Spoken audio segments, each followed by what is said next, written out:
लिखिए। जय हिंद दोस्तों, आपका स्वागत है इस शिक्षा विद सौरभ यूट्यूब चैनल पर।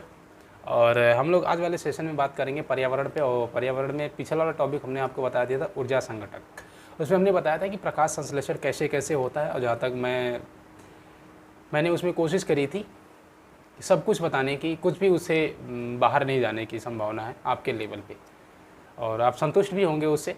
तो उसी क्रम में पर्यावरण के अगले क्रम में हम बात करेंगे। आज हम बात करेंगे परावैगनी किरण, क्योंकि हमने प्रकाश की बात करी थी, सूर्य के प्रकाश की, तो उसी पे बात करेंगे आज हम परावैगनी किरण। ठीक है, यहाँ से एक क्वेश्चन बना हुआ है, और अगर एक क्वेश्चन बना हुआ तो और सिलेबस में है तो फिर छोड़ना का कोई मतलब नहीं है, छोड़ने से नुकसान हो सकता है। देखिए, परावैगनी किरण को पहले समझेंगे, इसका कॉन्सेप्ट समझेंगे, कैसे ये काम करती है, कब कैसे कहाँ से आती है। उसके बाद इसके और भी चीज़ों पे, इसके गुणधर्म पे चलेंगे। देखिए, जब सूर्य का प्रकाश, जब समझ लीजिए अगर ये सूर्य हमारा है, ये हमारा सूर्य है, और सूर्य से किरणें अगर आ रही हैं तो हमारे पास आता है दृश्य प्रकाश। दृश्य प्रकाश, अब कहेंगे सर ये दृश्य प्रकाश क्या होता है? दृश्य प्रकाश का मतलब होता है यही वो प्रकाश होता है जिसकी उपस्थिति में हम कोई चीज़ देख पाते हैं। जिसकी उपस्थिति में किसी भी चीज़ को हम देख पाते हैं उसे क्या कहते हैं? दृश्य प्रकाश। मतलब, और हमने कल आपको बताया था जब प्रकाश संश्लेषण होता है तो उसमें यही दृश्य प्रकाश काम देता है। मतलब प्रकाश संश्लेषण भी इसी दृश्य प्रकाश की उपस्थिति में ही संभव होता है। ठीक है, देखिए, जब ये दृश्य प्रकाश आ रहा होता है, इसके साथ बहुत सारी किरणें आती हैं, और इन्हीं किरणों के साथ में एक किरण आती है परावैगनी या अल्ट्रा वायलेट रे, जिसको हम कहते हैं। ठीक है, जब तब इसके साथ क्या आती है? इसी दृश्य प्रकाश के साथ आती है अल्ट्रा वायलेट रे। अल्ट्रा वायलेट रे, परावैगनी किरण इसी के साथ में आती है।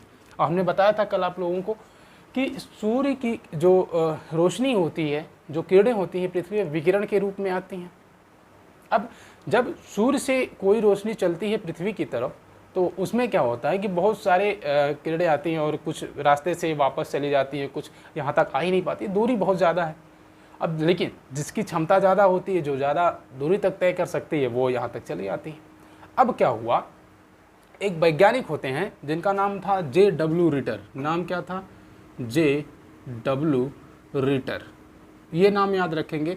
इन्होंने 1801 में, कब डेट याद रखेंगे, पूछा गया है। J.W. रिटर ने 1801 में परावैगनी किरणों की खोज की। परावैगनी किरणों की खोज की, किससे खोज की?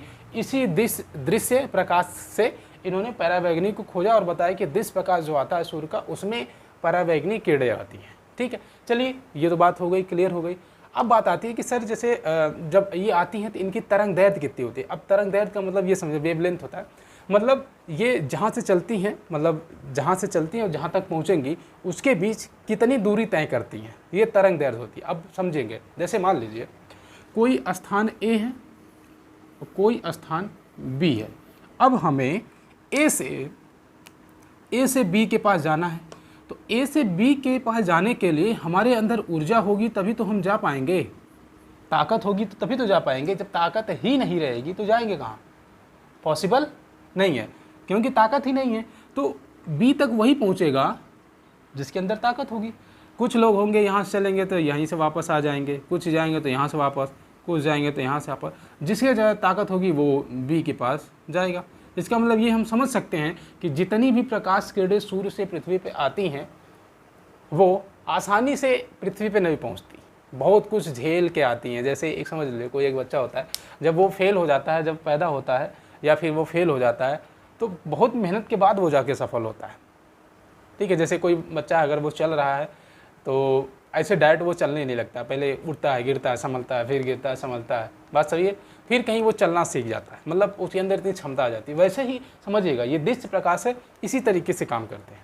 ठीक है, तो अब समझेंगे कि परावैगनी किरणों में कितनी क्षमता होती है, वो कितने दूर तक आ जा सकती हैं। तो इनकी क्षमता को हम तरंग दैर्ध्य में जानते हैं, तरंग दैर्ध्य में। अब समझे, परावैगनी किरणों की जो तरंग दैर्ध्य होती है, ध्यान रखेंगे क्वेश्चन पूछा गया है परावैंगनी की जो तरंग दैर्ध्य होती है, तरंग दैर्ध्य कितनी होती है, इस बात को समझेंगे। इनकी तरंग दैर्ध्य होती है 10 के पावर -8 मीटर से, मतलब शुरुआत होती है 10 के पावर -8 मीटर से और 4 गुणे 10 के पावर -7 मीटर तक होती है। ये दोनों चीज़ याद रखेंगे। ये तो नॉर्मल चीज़ें जानकारी हो गई। अब समझेंगे इसकी विशेषताओं के बारे में। जब सूर्य की किरणें पृथ्वी पे आती हैं तो उसके पहले सूर्य से एक बहुत मोटी परत की मुलाकात होती है। सूर्य से नहीं, किरणों की मुलाकात एक बहुत मोटी परत से होती है। इसको थोड़ा सा समझने की कोशिश करेंगे। जैसे ये समझ लीजिए, ये हमारा क्या है, ये हमारी पृथ्वी है, ये हमारी पृथ्वी है और पृथ्वी के कुछ ऊपर पे आप लोगों ने सुना होगा एक परत पाई जाती है जिसका नाम है ओजोन परत। ओजोन परत। अब सर बात ये नहीं समझ, ओजोन परत है तो है, उसमें क्या है, देखिए होता क्या है कि जब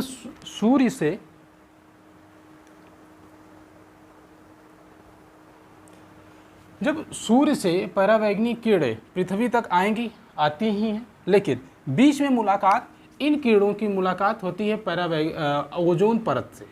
ओजोन परत से, ओजोन परत क्या करती है, एक परत है जो इन परावैंगनी किरणों को ये कहती है भैया अब मेरे पास आ गए हो, अगर आप पृथ्वी पर रहने वाले लोगों को नुकसान पहुंचाओगे तो मैं आपको जाने नहीं दूंगी। बोले अच्छा ठीक है, नहीं जाने दोगी, तो ये इनसे लड़ती है, ओ नहीं जाने देंगे, नहीं जाने देंगे। तो ये क्या करती है, इसमें से कुछ ऐसी होती है जिनको वापस कर देती है और जो ताकतवर होती है वो चली जाती है। अब बात आती है कौन सी ताकतवर होती है, कौन सी ताकतवर नहीं होती है। देखिए मैं 3 की बात करूंगा क्योंकि परावैंगनी किरणें जो मुख्यतः जो हैं उनको वेवलेंथ के अनुसार 3 भागों में बांटा गया है, समझेंगे। पहली किरण आती है, मान लीजिए हम इसे अल्ट्रावायलेट ये मान लेते हैं,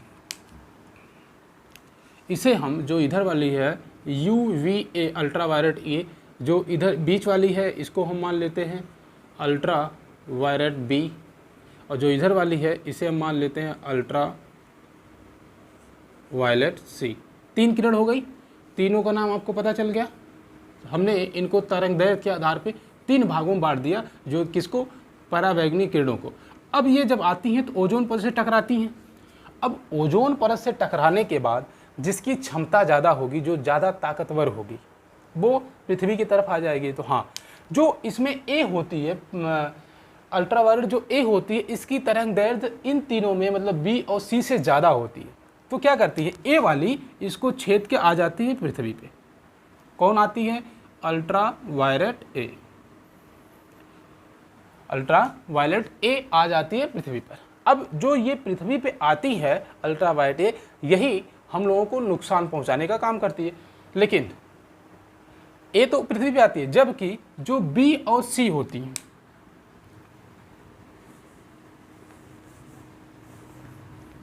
जो ये बी और सी होती हैं, ये क्या करती हैं, बी यहाँ से लड़ने के बाद वापस हो जाती हैं। यहाँ से लड़ के ये दोनों, ये बी है ये सी है, ये दोनों वापस हो जाती हैं।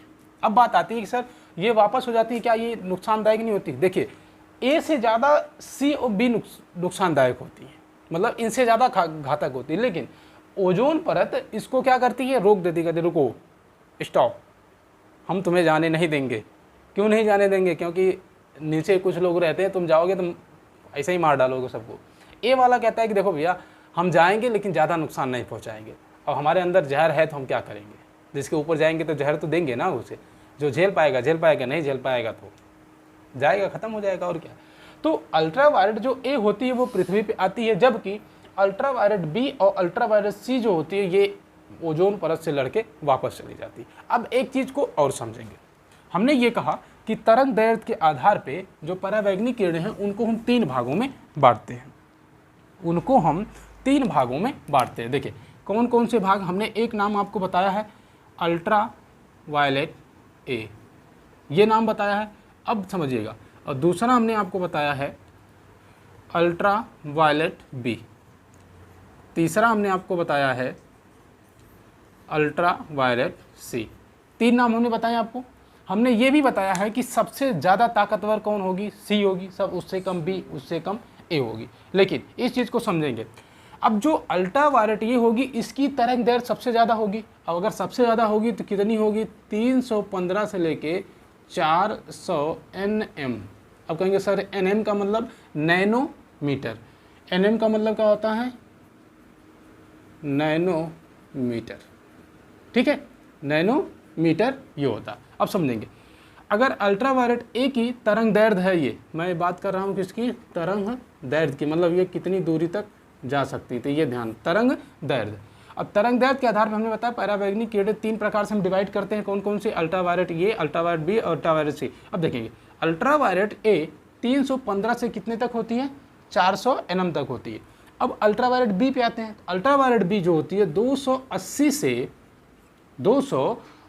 से 315 तक nm, ठीक है। अब अगले चलेंगे, अल्ट्रावायलेट सी आती है, अल्ट्रावायलेट सी जो होती है वो 100 से लेके 280 nm तक होती है। अब अगर आपको इतनी चीज़ समझ में आ गई हो तो समझने की थोड़ी सी कोशिश करिएगा। हमने कहा कि अल्ट्रावायलेट जो ए होती है 315 से 400 nm तक होती है। अब समझेंगे, इसकी तरंग दैर्ध्य सबसे ज़्यादा है, इसका मतलब ये ज़्यादा दूरी तय करेगी, पहली चीज़, क्योंकि पावर ज़्यादा है। जिसके अंदर भाई वो होगी, क्षमता होगी, वही तो ज़्यादा दौड़ेगा, जिसके अंदर होगी नहीं वो तो ख़त्म हो जाएगा, हाफ के गिर जाएगा। दूसरी, अल्ट्रावायलेट जो बी है उसकी 280 से 315, मतलब ए की तुलना में कम। और अल्ट्रावायलेट जो सी है वो 100 से 280 nm नैनोमीटर तक है, और सी से बी से कम है सी, मतलब सबसे कम सी है। तो इसका मतलब ये हो गया कि सी जो आ रही है वो पहले ही वापस चली जाएगी। हो सकता है वो इससे भी ना टकराए, वापस चले जाए, लेकिन हम मानते हैं कि टकरा के वापस जाती है, क्योंकि जब कोई चीज़ चल रही है तो वो ज़्यादा ही चांस ये बनता है कि टकराने के बाद ही वापस जाएगी, या तो रास्ते में ख़त्म हो जाए, या तो ये टकरा के वापस चली जाती। बी जो आती है वो भी टकरा के वापस चली जाती है। लेकिन तरंग दैर्ध्य जो ए की तरंग दैर्ध्य है 315 से 400 nm तक, ये क्या करती है, ओजोन परत को क्रॉस कर जाती है, पार कर जाती है। अब क्वेश्चन क्या बनेगा समझेंगे। आपको ये क्लियर हो गया कि अगर क्वेश्चन पूछे इन तीनों में सबसे ज़्यादा ताकतवर कौन सी होती है, ताकतवर का मतलब जो सबसे ज़्यादा दूरी तय कर सकती है, तो वो कौन सी होती है, अल्ट्रावायलेट, ये जो सबसे ज़्यादा दूरी तय करती है। अगर वो ये पूछता है कि सबसे ज़्यादा हानिकारक कौन सी होती है, मतलब सबसे ज़्यादा हानिकारक, अगर वो ए बी सी करके दे तो आप सी पे जाएंगे। सिर्फ सी दूरी कम होती है लेकिन हानिकारक सबसे ज़्यादा होती है, जबकि बी, तो अगर बी सी देता, अब कहेंगे सर ए तो यहाँ आ रही है, यहाँ नुकसान पहुँचा रही है, लेकिन ए नुकसान पहुँचाती है, इनकी तुलना में बहुत कम नुकसान ये पहुँचाती है। नुकसान तो अब समझिएगा, अरे अब कोई जहर का प्याला पी रहे हैं वो तो नुकसान करेगा ना, बशर्ते कि उसमें जहर कितनी मात्रा में है, ये तो डिपेंड करेगा। तो जो अल्ट्रावायलेट ए होती है इनकी तुलना में कम होती है। लेकिन पृथ्वी भी तो यही आती है भाई, हम तो यहीं रहते हैं ना पृथ्वी पे, तो पृथ्वी हम रहते हैं, नुकसान हमें कौन पहुंचाएगी, ए पहुंचाएगी, बी और सी तो पहुंचाएगी नहीं। क्लियर है। इसका मतलब अगर वो ये पूछे कि कौन हमें इफेक्टेड करती है तो ए पे जाएंगे, अगर वो ये पूछता है कि सबसे ज़्यादा हानिकारक कौन होती है तो सी पे जाएंगे। क्लियर हुआ, हाँ क्लियर हो गया होगा। अगर पूछता है कि हमें मतलब मानव को सबसे ज़्यादा इफेक्ट कौन करती है प्रत्यक्ष रूप से तो ए करती है, लेकिन सबसे ज़्यादा ताकतवर सबसे ज़्यादा खतरनाक कौन होती है तो सी होती है। अगर पूछता है कि कौन पृथ्वी पे आ जाती है तो ए आ जाती है, कौन नहीं आती तो बी सी नहीं आती है। किसकी तरंग दैर्ध्य ज़्यादा होती है, ए की, फिर बी की थोड़ी कम, सी की सबसे ज़्यादा कम होती है। ठीक है, ओजोन परत इन्हें रोक लेती है, इसे सुरक्षा आवरण भी कहते हैं। ठीक है, ओजोन परत के बारे में वायुमंडल वाले चैप्टर में हम बात करेंगे। तो मेरे हिसाब से ये सारी चीज़ें आपकी क्लियर हो गई। देखिए, जब अल्ट्रावायलेट रे हमारे ऊपर पड़ती है तो कभी कभी ये इतनी खतरनाक होती हैं, यही जो अल्ट्रावायलेट किरणें मैं तीनों की बात कर रहा हूँ, एक की बात नहीं, ये हमारे अंदर कैंसर उत्पन्न करती हैं। अब कहेंगे सर किस प्रकार का कैंसर सबसे ज़्यादा होता है, तो जो त्वचा कैंसर होता है, त्वचा कैंसर मतलब समझेंगे, त्वचा कैंसर का मतलब जैसे एक रिसर्च में ये पाया गया था जिसके शरीर पे जितना ज़्यादा बाल होते हैं वो कैंसर से उतना ज़्यादा बचता है। बात समझ में आई। जितने भी साधु होते हैं उनको त्वचा कैंसर कम होता है, मतलब जिनके शरीर पे जितने ज़्यादा बाल होते हैं। ठीक है, अब बात आती है कि लड़कियों की बात, वो तो सब हटवा देती हैं वैक्सीन करवा के, रहता ही नहीं, ज़्यादा इफेक्टेड वही होती हैं। ये कहने वाली बात है। लेकिन ये सच है कि जिनके शरीर पे बाल ज़्यादा होते हैं वो थोड़ा इन कीड़ों से बच जाते हैं, क्योंकि ये कीड़े यहाँ से लड़के वापस चली जाती हैं, ठीक है।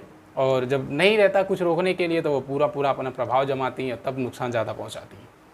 देखिए, तो कौन सा कैंसर ज़्यादातर होगा, वो कौन सा होगा, त्वचा कैंसर, क्योंकि ये त्वचा पे ही तो पड़ेंगी, बाद में अंदर जाके इन्फेक्शन उत्पन्न करेंगे, ठीक है। जब आप एक बीमारी से ग्रसित हो जाएंगे उसके बाद हज़ारों बीमारियाँ आ सकती हैं, ये आपने भी महसूस किया होगा, जाना होगा। तो इतनी चीज़ें क्लियर हो गई होंगी, आपको ये भी पता चल गया। हाँ, जब ये कीड़े शरीर पे पड़ती हैं, त्वचा कैंसर उत्पन्न करती हैं, उस साथ अगर इनकी मात्रा ज़्यादा हो जाए, ये क्या करती हैं, उसके डीएनए में ही परिवर्तन कर देती हैं। किस में परिवर्तन कर देंगी, ये जो कैंसर उत्पन्न कर रही हैं ये जीवों के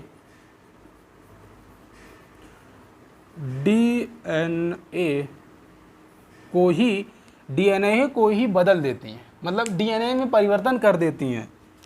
डीएनए में क्या कर देती हैं, परिवर्तन।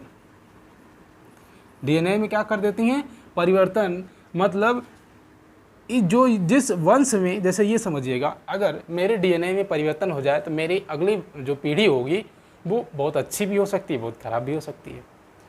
मान लीजिए मैं जैसा भी हूँ, अगर मेरे डीएनए में कुछ अच्छा परिवर्तन हो जाता है तो आने वाली पीढ़ी अच्छी होगी, मेरे डीएनए में कुछ बुरा परिवर्तन हो जाता है तो आने वाली पीढ़ी खराब हो जाएगी। तो ये चीज़ हो जाता है। तो जो डीएनए में परिवर्तन कर देता है, और इसी को कभी कभी हम क्या देते हैं, म्यूटेशन का नाम देते हैं। किसका, म्यूटेशन। अब कौन सा म्यूटेशन, अभी आप जो कोरोना सुन रहे हैं ना, कि रोज़ सुनते हैं, अरे अपना रूप बदल लिया, अपना रूप बदल लिया, अपना रूप बदल लिया। तो उसमें क्या होता है कि यही म्यूटेशन होता है। उसके जो डीएनए में जब वो विभाजित होता है, तो उसके डीएनए में कुछ न कुछ परिवर्तन हो जाता है। अब जब डीएनए में परिवर्तन हो जाएगा, जब डीएनए में ही परिवर्तन हो जाएगा तो जाहिर सी बात है कि जो वंश आएगी वो कुछ न कुछ अलग गुण की पैदा होगी। जैसे ये समझेंगे, कभी कभी आप लोग देखते होंगे कि मम्मी पापा कुछ और हैं, बच्चे कुछ और हैं। क्यों हो जाते हैं, क्योंकि उनके डीएनए में परिवर्तन हो जाता है। कहेंगे सर जी ऐसा तो नहीं होना चाहिए, ऐसा नहीं होना चाहिए, लेकिन ये प्रकृति का नियम है कि आने वाली पीढ़ी में कुछ न कुछ डीएनए परिवर्तन होता रहता है। आपने मेंडल का सिद्धांत पढ़ा होगा, खैर वहाँ नहीं चलेंगे, यही पे बात करेंगे। मैं एक बार रैपिड आपको करवा रहा हूँ कि परावैज्ञानिक कीड़े सूर्य के प्रकाश की दृश्य किरणों में आती हैं। इनकी खोज J.W. रिटर महोदय ने की थी 1801 में, और इनकी तरंग 10⁻⁴ से लेकर 4×10⁻⁷ मीटर तक होती है। उसके साथ साथ ये दृश्य प्रकार के साथ पृथ्वी पर आती हैं, और इनके तरंग दैर्घ्य के अनुसार 3 भागों में बांटा जाता है, ultraviolet A, ultraviolet B, ultraviolet C. उसके साथ साथ ए वाली ही पृथ्वी तक आती है। अगर कोई पूछे कि पृथ्वी पे कौन आती है तो सिर्फ अल्ट्रावायलेट ए ही आती है। बी और सी को ओजोन परत रोक देती है और कहती है भैया से निकल लो, यहाँ तुम्हारा काम खत्म हो गया। तो बी और सी वापस चली जाती हैं। अगर वो ये पूछता है कि सबसे ज़्यादा हानिकारक मनुष्यों के लिए कौन होंगे, सबसे हानिकारक सी होती है, लेकिन सी आ ही नहीं पाती है। आती कौन है, ए आती है। ऑप्शन में देगा तो ए। हमारे लिए सबसे ज़्यादा हानिकारक तो ए ही हुई ना, जो हमारे पास आएगी। जो आएगी नहीं वो नुकसान क्या पहुँचाएगी। दूसरी बात, ये अल्ट्रावायलेट है या परावैज्ञानिक कीड़े सम्मिलित रूप से कह लें तो ये हमारे डीएनए में परिवर्तन कर सकती हैं, अर्थात म्यूटेशन कर सकती हैं, और हमारी आने वाली पीढ़ी इससे प्रभावित हो सकती है। मतलब अच्छी भी हो सकती है, ख़राब भी हो सकती है। तो मेरे हिसाब से ये सारी चीज़ें आपको एकदम कट एंड क्लियर पता चल गई होंगी, ठीक है। तो मिलेंगे अगले वाले सेशन में। अगर कुछ रहेगा तो क्लास कैसी लगी ज़रूर बताइएगा, ठीक है। मिलेंगे अगले वाले सेशन में, और तब तक के लिए तैयार रहिएगा। क्लास जय हिंद।